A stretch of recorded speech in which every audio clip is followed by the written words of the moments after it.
శ్రీరామ జయం. శాక్తేయంలో శక్తి ఉపాసనా మార్గంలో బగళాముఖి ఉపాసన ప్రత్యేకమైనది. బగళ జయంతి ఈనాటి విశేషం అని పంచాంగాలు అభివర్ణిస్తున్నాయి. శీతలాష్టమి అన్న పేరిట శీతలాదేవిని విశేషంగా ఈ రోజున ఉత్తర భారతదేశంలోని వారు ఆరాధన చేస్తారు. చిన్నారి బాలబాలికలకు అంటూ అమ్మ తల్లి, పెద్దమ్మవారు, చిన్న అమ్మవారు ఇలాంటి వ్యాధులేవి కూడా రాకుండా శీతలాముఖి అన్న పేరిట కానీ బగళాముఖి అన్న పేరిట కానీ ఆ జగన్మాతను ఉగ్ర రూపంలో, తాంత్రిక రూపంలో స్తోత్రం చేయడం ఈనాటి విశేషం. ఒక చేతిలో చేట, మరొక చేతిలో చీపురు ధరించి ఉగ్రరూపిణిగా ఉండేటటువంటి ఆ శీతలాదేవి చిన్నారి బాలబాలికలకు ఏ విధమైన అంటువ్యాధులు సోకకుండా కాపాడుతుంది.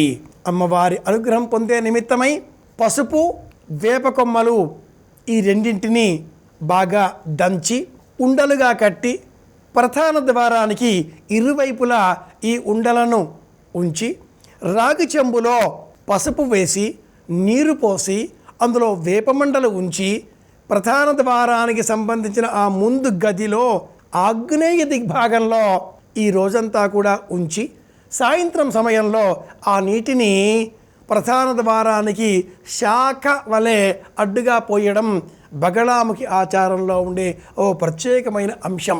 ఇది ఆచారానికి సంబంధించిన విషయం.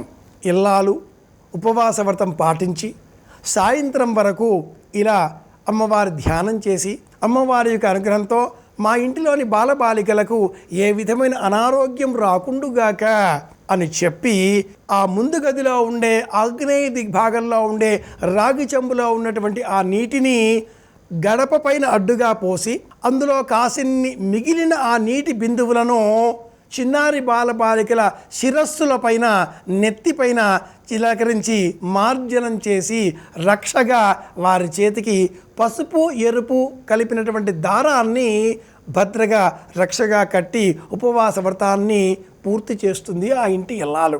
ఈ ఆచారాన్ని ప్రాంతీయతలకు లోబడి వివిధ రూపాలలో నేటికి కొనసాగిస్తున్నారు.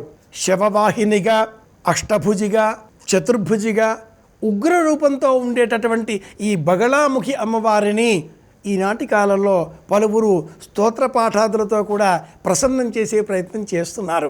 ఆర్థికపరమైన చిక్కులు తొలగించుకునే నిమిత్తమై, ఉద్యోగంలో విజయావకాశాలు పొందే నిమిత్తమై, అభివృద్ధి సాధించే నిమిత్తమై, ధనం ఇంటిలో నిల్వ ఉండాలి అనేటటువంటి లక్ష్యంతో, వ్యాపారంలో విజయం పొందాలి అనేటటువంటి బలీయమైన కాంక్షతో, ఇంటిలో ఉండే పిల్లలకు ఏ విధమైన వ్యాధులు రాకుండా ఉండాలి, ఇంటికి ఒక రక్ష ఉండాలి అనేటటువంటి ఆలోచన కలవారు బగళాముఖి స్తోత్రాన్ని ఈ రోజున సాయంత్రం వేళ వినాలి.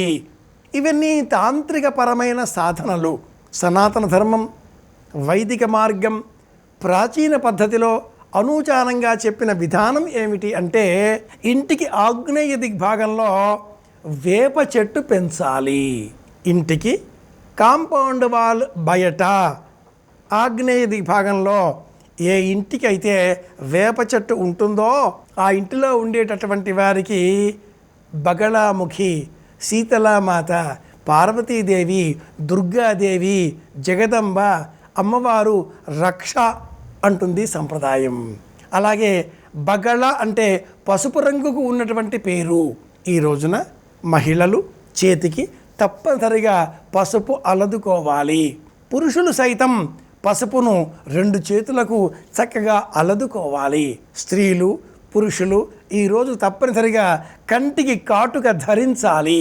పురుషులు సైతం కాటుక ధరించవలసిన రోజు సంప్రదాయంలో 365 రోజులలో శీతలావ్రతం ఉన్నటువంటి ఈ వైశాఖ శుద్ధ అష్టమి అంటుంది సంప్రదాయం. కంటికి కాటుక ధరించిన ఎడల యదాంజనంత్రైకృతం జాతవేదగుం హిమవత ఉపరి తేన మావాం జయతేజసే వర్చసే బలాయచ. ఈ మంత్రంతో కంటికి కాటుక పెట్టుకుంటే కాటుకతో కంటికి సంబంధించిన దోషాలన్నీ తొలగిపోతాయి. ఎక్కడెక్కడ నిధులు నిక్షేపాలు ఉన్నాయో కూడా తెలిసి వస్తాయి అంటూ అంజనకారులు కూడా ఇలా ప్రత్యేకంగా సాధనా మార్గంలో తంత్ర రూపంలో బగళాముఖిని సువర్ణముఖి సాధన రూపంలో అర్చించేటటువంటి వారు ఈ సాధన చేస్తారు. కంటికి కాటుక ధరించి సువర్ణముఖి సాధన చేస్తారు. సాధనాపరంగా సాత్వికంగా ఆలోచన చేసేవారంతా విశేషంగా పసుపును వినియోగించాలి, వేపను వినియోగించాలి, మంచినీటి వినియోగించాలి, ఉపవాస వ్రతం పాటించాలి, ప్రశాంతంగా బగళాముఖి స్తోత్రం వినాలి. తెలుసుకున్నాం, పాటిద్దాం. మరిన్ని తెలుసుకోవడం కోసం మళ్ళీ రేపు కలుసుకుందాం. శ్రీరామ జయం. శుభమస్తు.